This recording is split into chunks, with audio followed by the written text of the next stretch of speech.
నమస్కారం. నా పేరు ఎం వరలక్ష్మి. నేను 9వ తరగతి ఏ సెక్షన్ చదువుతున్నాను.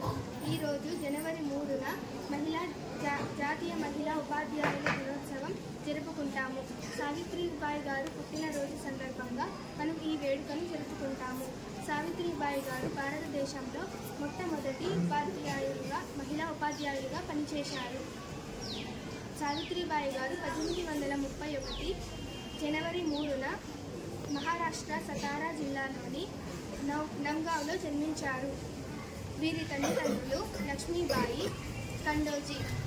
9 వయసులోనే జ్యోతిరావు ఫూలే గారితో వివాహం 1840లో ఈమెకు వివాహమయ్యింది. చదువులేని వారిగా ఉన్న వీరు భర్త ప్రోత్సాహంతో చదువు నేర్చుకున్నారు. ఎన్నో వివక్షతలను ఎదుర్కొంటూ సావిత్రిబాయి గారు ఆడపిల్లల చదువు కోసం ముఖ్యమని తెలియజేశారు. ఈమె ఆడపిల్లల చదువుల కోసం చేసిన కృషి ఎంత చెప్పినా తక్కువే.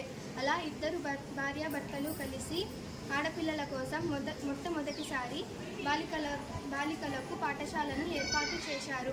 ఈ క్రమంలో సావిత్రిబాయి గారు ఎన్నో అవమానాలను ఎదుర్కొన్నారు. సావిత్రిబాయి గారిని రాళ్లతో, పేడతో, కించపరిచే మాటలతో ఈమెను అవమానించారు.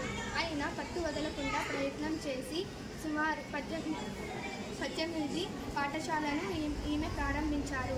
1852వ సంవత్సరంలో మానవుల హక్కుల గురించి, సామాజిక చైతన్యం గురించి, మహిళల చైతన్యాన్ని తెలియజేయడం కోసం ఈమె మహిళా సేవా మండల్ అనే మహిళా సంఘాన్ని ప్రారంభించారు.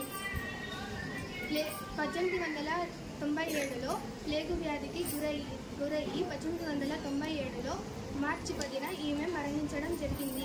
ఇంతటి అవకాశం ఇచ్చినందుకు ధన్యవాదాలు.